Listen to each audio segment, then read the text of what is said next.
Hello, Laura. Hi, Welcome Anna. to Thank anyone who's you. listening. I'm Anna Gatman, and you are. I'm I'm Laura Hartley. And we've come together to do a podcast for you, and we want to share today why we chose each other to do this podcast, um, why we're doing it now, why it's relevant for the world now, and anything else that comes up as we chat. Um, so I want to begin. What do you want to say? I think, we've had a lot of conversations over the years. I can't remember when we first met, but it must have been at least 5 years ago or so now, that I think have both provided a lot of wisdom to each other and certainly a lot of guidance and a lot of insights for me. Yeah. And so I was curious to kind of have this conversation, maybe more than one, that explores why we do the work that we do, who we are, and see what emerges as well out of this kind of conversational space. Yeah. Yeah. And I want to start. So I want to start with what drew us to each other when we began to connect. And in a sense, for that to lead to the work that we do, because I think that Mm. that's the draw for me was the first time I saw you, it was just an energy feeling. It was like, I like her. She's strong, she's powerful, she's grounded. I love her. That's the feeling that I had. Um, then came my understanding of what you do, and that really drew me in. And that's really why I want to do this with you here today. Um, and so, if it's okay, I'll just jump in and say what drew me in what you talk about. And then maybe you can expand on that, and Yeah. we'll see where it goes. So, you spoke about something that is internalized capitalism. So we are familiar with internalized racism, internalized anti-Semitism. It's when we take the messages from the culture, right, that exists and we internalize them. I'd never heard internalized capitalism. And I think I was on a course of yours or on a free webinar, and the way you spoke about it, it was like boom.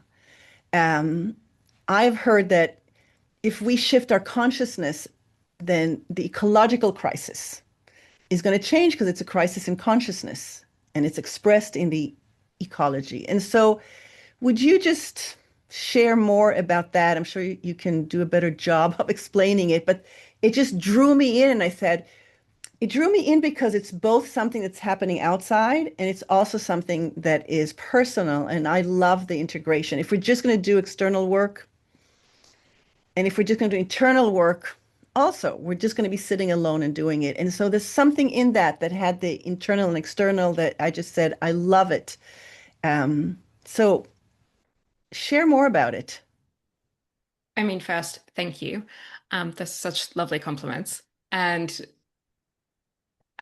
I think I share your love of this kind of integration of the inner and the outer. So, like, I came from these, like, not necessarily conflicting backgrounds, but parallel backgrounds, I suppose, where one was deeply interested in inner work, in spirituality, in the sacred, in how do we become like wiser and more whole selves.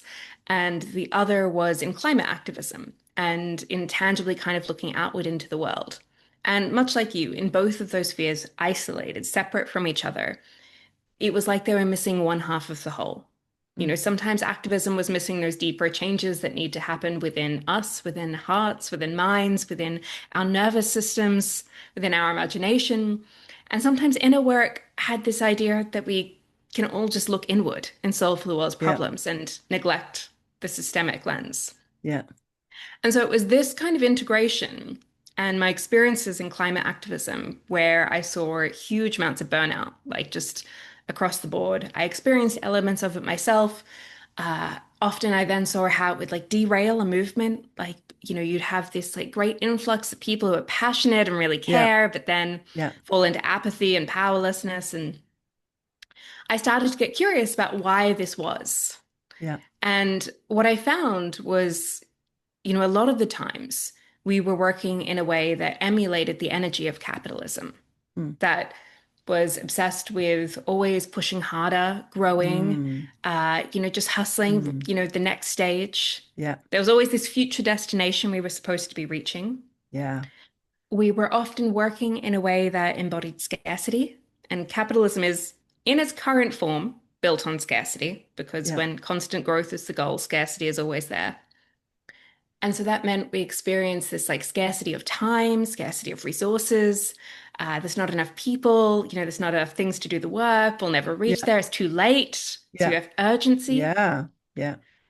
And I think also, within this kind of story of capitalism, you have this kind of disconnection from the living world. And often we were emulating that as well. We were disconnected from our bodies and from like the real signals of our capacity that they were giving us. Yeah. We would just be kind of focused on this head up mentality of how we're Yeah. going to make change. Yeah. And so all of these kind of experiences that I saw in people, and then kind of, my own interest in the world and the systems that we're a part of came together with this idea of like, you know, and this idea shared by others, internalized capitalism is Yeah. something that we are all living through and experiencing and something Yeah. we get to unpack and work with. Yeah. I love what you said earlier. It was just like this is the thing that I liked. It's like our nervous system is responding to an ecological crisis. There's something very personal that's going on in our nervous system. So beyond what I'm thinking about it or how I'm feeling about it, beyond cognition, before to something that's happening outside. And if we don't pay attention to both of them and travel between, then we're doomed. So that is exactly the point that attracted me, that going Well, back and we're forth, internal, alive. external. Yeah, Right? We're in the world. Like I think this idea that like so many animals on this planet have signals that they can sense, whether that's like an right. earthquake coming or a storm Yeah, coming. And like, yeah, there's yeah, reason for that. yeah. But And like we're we are just working part, from here above, right? yeah, but like Not we are even part of here. living ecosystems. Yeah, Like we sense this. yeah, We can yeah, yeah, feel yeah, it. It's yeah, evident. yeah. So I the think same has happened. Yeah, I was go going to say ahead. one of the things that kind of drew me to your work actually was along these lines in a different way that, I suppose I was really interested in out of this same question, well, how do we stay with long haul work and how do we do things that are hard and how do we create flourishing Yeah, futures? And you had this story when we met that maybe I'll get you to tell because you will tell it better than me, but it was just an analogy, I think, of salmon and how salmon kind of swim upstream. yeah, And it was this framing that was really different for me that I hadn't really heard before. That was a way yeah, of like, oh, actually, like this can actually be an inbuilt nature to kind of go yeah, against the grain, to yeah, kind of push against yeah, the tide and to go in that direction. yeah, yeah. As you speak about it, I just feel the sense of love that I have for salmon. And I'll say, although I am primarily a vegetarian and vegan, I do eat fish and I do eat salmon, but I love salmon. My mother was Swedish, so maybe that's a love for salmon. I don't know, but it is, I have a deep love for it. And what touches me about the journey that the salmon does, and that brings in the spiritual, because we split the spiritual from the material. And whether it's our personal life or we're a change maker and we're wanting to do change in the world, we split what we're doing in the world with the internal. We split the material from the spiritual as if they are split. They're not. We're just splitting them. And what touches me with the salmon is that it goes back to its source. It goes back to source to continue um, the generation, to continue. I don't know what the words are when fish have babies. Spawn, I Spawn, think. thank you. So they go back to source. The source is a physical source. It's the source from where they were born. They're born, they go into the ocean, and they come back. They're pulled back to source. And then I've actually in Canada, I actually saw salmon at the end of the source when they came to the source. And it was so touching. They're all torn. Their skin is kind of scales. It's like it's a bit, they look worn down a bit. And they've come to source. They've returned home. And they've accepted that. And so for me, there's so much in that. It's not about this is hard, but I will do it. I'll go against the grain. I'll go upstream and I'll just do it. It's not that. What touches me about it is that the the eye, the North Star is source, going back home. And so that brings, we are first of all consciousness. We live in a vibrational conscious universe, intelligent energy. And so every part of this universe is alive and we can communicate with it, collaborate with it. There's animism that speaks of that. Indigenous people speak of that. But people don't really take it all the way to the end that everything is conscious. Everything is conscious because it's made of divine sacred consciousness. So I'm not going to get into that more. But what it means is that source is the drive, the consciousness that we come from is the blueprint and the drive for our expression in the material world. And so having that North Star be source gives us the strength to do things in the world, connects us to joy, connects us to so many spiritual wisdom, to spiritual power, to be able to go upstream back to source. And it also brings in service. We're in service of source instead of But trying to also do something on our own. Yes. that this takes effort, I think is still the thing, right? Like there is effort in going upstream. There is Not effort in, necessarily yes, like, I think that effort isn't always a bad thing, I suppose, in the way that I'm yes, saying it, but that there is still the energy of effort. absolutely. But here's the thing. It's like, yes, the salmon at the end when we went to the source and it was all kind of torn, you clearly it's gone, it's gone upstream It's seen and some things, it's been through some journeys. Yeah. and survived the bears and the eagles and whatever else along the way who is eating it in this ecosystem. But here's the thing, it's like when you draw on source, it feels good. It feels like you're living your full potential.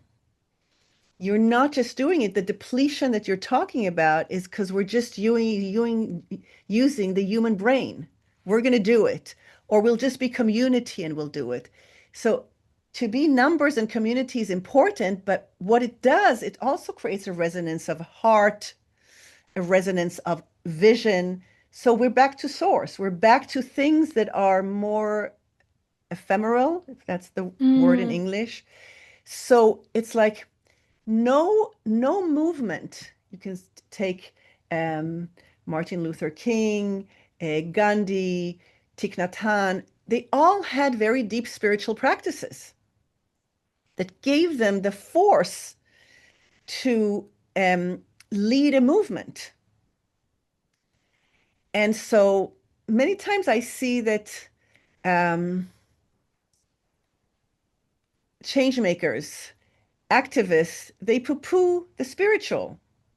That's something that you do internally. You do for yourself, but it's not something that is actually this force. It's like an electrical force that's even stronger than that, that's driving us and can move mountains. And yes, it is hard work, but something else is driving you. The community, the togetherness, the cause, the purpose.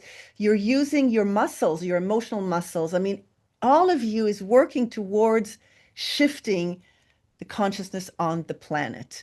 And if that moves you and drives you, like it does me, and I think it drives you, then the work is hard, but you go to sleep tired, but in a good way.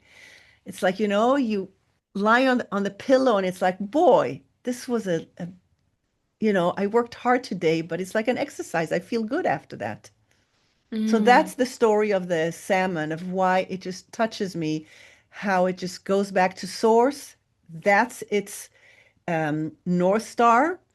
Um, and it's wanting to evolve the species of the salmon. So it just does it. And so for me, there is always consciousness. It's not just that's what salmon do, and it's brainless, and it's just whatever they call it, just evolution, right?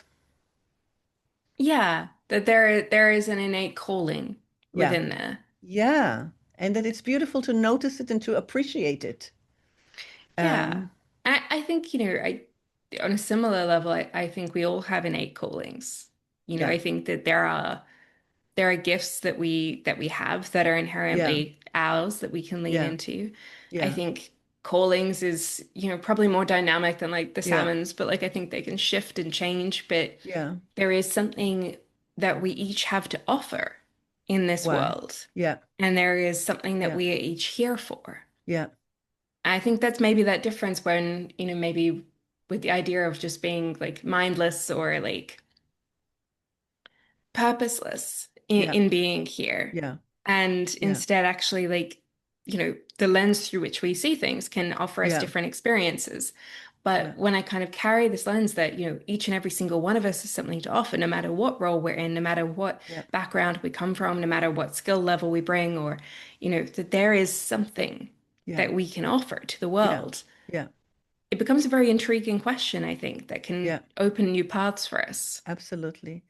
It makes me think of space holders. So I I am um, reaching out to space holders because they are the ones who are carrying other people, right? We might call it activists or um, change makers, but space holders is like we're holding space, and we're holding space for each other right now, and we're holding space for ourselves. I'm needing to regulate myself now as I'm talking. And I'm also sensitive to you talking. I want to ask something. I'll wait. We're constantly holding space for ourselves and for each other. And that's part of the evolution of consciousness for me, is that space holding is part of how we evolve, is that we need to learn to hold space for each other more. So while I know that you specifically work with change makers and activists, and I'm calling it space holders because I'm feeling that individuals need to step up to become more proficient space holders, even if they're not going to be specifically working on a project that we would call traditionally activism or social action or something. We all need to step up. The world is going mad, and we need to step up and become space holders because our nervous systems are, jammed from everything that's going on in the world. So so that kind of brings us to the other thing that we were going to talk about. Why now? Why do we want to have this conversation now? It's been 5 years or so that we've enjoyed privately each other's conversations and support. And so, what's your take on why now? Mm. Beyond the obvious that the world is going mad, but why I mean, specifically? there's always that slight contrary part of myself that's like, well, why not now? Um, Right. but I think the obvious is also true, right? So like my interest is in developing and cultivating wisdom. That's fundamentally something that I see as like one of the missing gaps in the Yeah. world. We are an incredible species. Right? We've been to the moon, we've developed penicillin, we've created video calls and airplanes, and like we are just so smart. The creative And force on planet Earth. yeah, we're incredibly creative. And I would say that, at the heart of being human are things like creativity, Yeah. increasingly arguably cooperation, which is very contrary to like the survival of the fittest mentality, Yeah. but actually Yeah. cooperation is part of our evolution. Our diversity is part of our evolution. Like all of these wonderful things. I also think we know the solutions to so many of the world's crises today. Well, we know what to do about climate change. We do actually know how to protect democracy. We know how to create thriving ecosystems. Most people in the world do not want war and conflict and violence and genocides and all of these experiences that are happening. Hmm. People want peace. People want to live their lives. Yeah. People want the opportunity to flourish as individuals and communities. So Yeah. the problems that we're seeing, in my mind, are less like knowledge gaps, skills gaps, but also this wisdom gap that I think we sometimes collectively have more capability than Hmm. wisdom, right? Then suddenly in terms of like nuclear arms race, in terms of AI, we often have more capability than we do wisdom to use it well. Yeah. I think the same is true for us as individuals. Yeah. We can know what to do and what is ours, but we don't always know where our capacity Yeah. lies. We can Yeah. have all of this insight and expertise, but not recognize the kind of creative lens that we could be applying to something. Yeah. And so for me, wisdom is something that comes through having conversations like this, right? Because Yeah. if then we ask that question, well, how do we become wiser? Yeah. It's not going to come just through X, Y, and Z as wisdom. It has to come through, I think, engaging with ideas, Yeah. engaging with difference through listening, thinking, reflecting, sharing. Yeah. And that to me seems like a really good reason to have a conversation like this, Yeah. because I think that both of us can take away something like wisdom, but also similarly, anybody Yeah. listening can Yeah. start to see what feels wiser and truer for them as well. Yeah. So you're saying not just doing in capacity and not just wisdom for wisdom's sake, but wisdom in order to grow our capabilities or capacities based on the wisdom so that we're actually evolving and doing things in a different way. Or I dare say wisdom to match our capabilities. I think our Mm, capabilities are actually pretty vast, like genuinely. But do we manage to always do them? yeah. No. Or do we manage to do it well? No. Yeah. And so I think through becoming wiser, more fulfilled, more whole Yeah. human beings, Yeah. we can participate in the world in a more ethical, more aligned, more Yeah. impactful way. I Yeah. think we can create shared communities and shared agreements, and that's at a very collective level that Yeah. actually benefit the Yeah. whole and not just Yeah. the individuals. Yeah.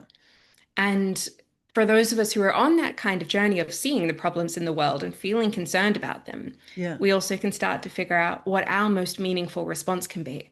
And Yeah. not just like do everything or like collapse into despair, but like Right. actually genuinely, Yeah. what is yours? What's within your sphere of influence? How can you grow? How can you really start to Yeah. stretch that as well and not take the easy Yeah. answer?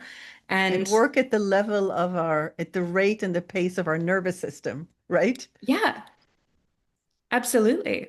Yeah. Because other working in short bursts to then inevitably burn out or something Yeah. isn't actually helping the world. Yeah. It's not sustainable. It's not helping you. It's not helping the Yeah. world. Like, I'm a big believer that we need to kind of seed the world that we want through our bodies, right? We like live it I into love that. To existence. seed the world. Say that Yeah. again. Like to see, I don't know what I said, I said but it it's was like to beautiful. seed the world that we want into Yes. existence in our Yes. Beautiful. I bodies. said, yeah. And Yes. that Beautifully means we said. have to work with the nervous system. Yeah. Yeah. Yeah. But what about yourself? Why now for you? Yeah. So, there's always it's always right. It's always the right time to evolve, to shift our consciousness. But why now? Why I'm here now on this planet? I mean, I didn't know I'd be here doing what I'm doing today and with you here now, right? When I started out. Um, but I I'm seeing that what we are doing already, personally and collectively, has brought us to where we are.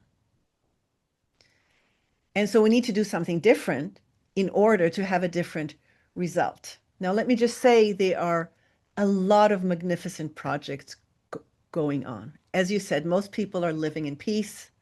Most people want to express themselves, find meaning and purpose, and have community and enjoy the bountifulness of life. I mean, that's what people are really looking for. And there's a lot of amazing projects going on that don't reach the headlines.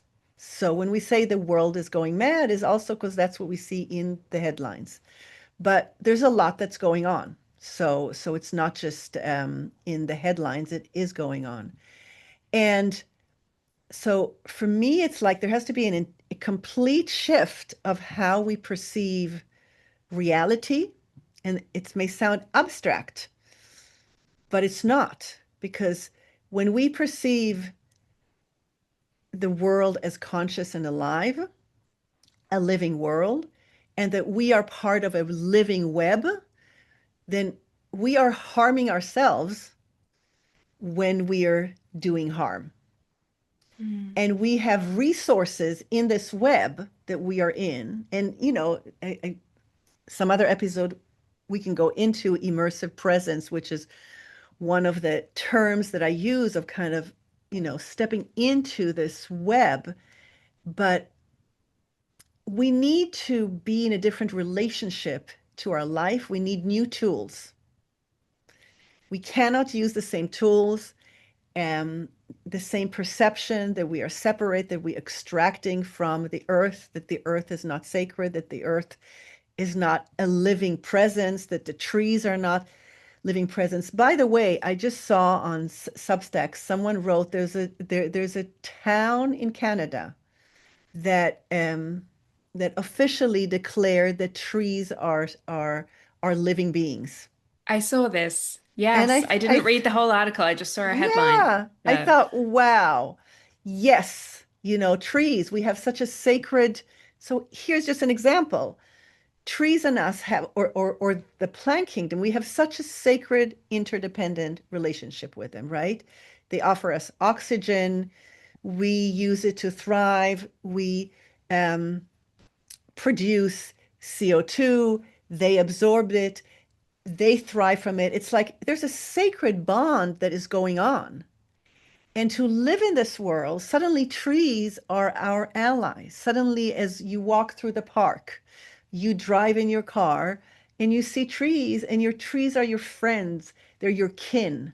That's a very different relationship to trees to cut down to create Yeah, furniture, a boats, resource. Yeah. housing. And it's not that we don't want to do that. That's part of the beautiful sacred offering of trees, is that we use them, but not just as extraction. So we need to shift our relationship so that now is like it's not going to work for us to continue seeing ourselves as the only living. I mean, there's animals, but we don't attribute that they have much wisdom. Um, but we need to shift the entire Yeah. relationship to I think, our world. So that's why now the tools we have don't work. We need new tools, and the tools have to be not just how do I find peace? How do I find grace? How do I do this? How do I meditate and block the madness out? How do I spend less time on my digital device? We need to shift our relationship, and as soon as you do that, the world starts living in a different way. We're closer to what reality really is. And that's why now is important. yeah. I think I share a similar feeling that, so many of there's a term called like the meta crisis. So we have like the poly crisis, which is like Yes. all these intersecting crises that are all happening at the same time, all intersecting with each other and then amplifying each other as a result, Yeah. which is pretty obvious to see. Yeah. But there's the concept called the meta crisis, which is the idea that these crises aren't just a crisis of events, but actually a crisis of story, of meaning, of narrative, of being, of the Yeah. way in which we see the world that Yeah. has led to all of Yeah. this. Yeah. And I kind of very much subscribe to this philosophy that, Yeah. every system in this world has a story that lives underneath it, Yeah. like a set of values or Yeah. beliefs that says this is Yeah. the way things are. Yeah. And it's through our actually being able to see that story and then engage with it and then question Yeah. it and then write some new ones that we can find these new tools and these new ways out. Yeah. Like Robin Yeah. Wall Kimmerer has a great example of like with the term of like reciprocity, as you were saying, of like this kind of relationship with the natural world Yeah. where we see it so much as something to extract. Yeah. And instead, actually, like, no, we're in relationship to this. This is another living thing. And it Yeah. doesn't mean that there's never a place for it's harvesting, Yeah. it being part of the Yeah. food chain, whatever it might Yeah. be, but it is the way in which we do things. Yeah. And that's where I think so much of our work and our Yeah. thinking overlaps there. Yeah.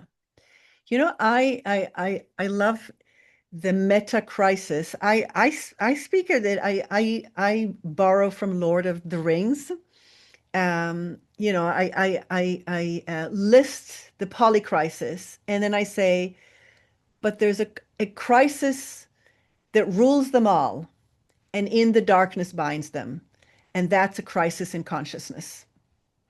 Mhm. And it's the same thing because the crisis to say that we live in a vibrational conscious universe is the best story to tie it back to the meta crisis is a story is the best story that I have found to tell about the nature of reality and how we can relate to it in a different way to thrive individually and collectively and for the planet to thrive.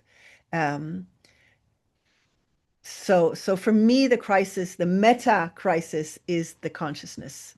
And it's amazing to live at this time and to be part of shifting it.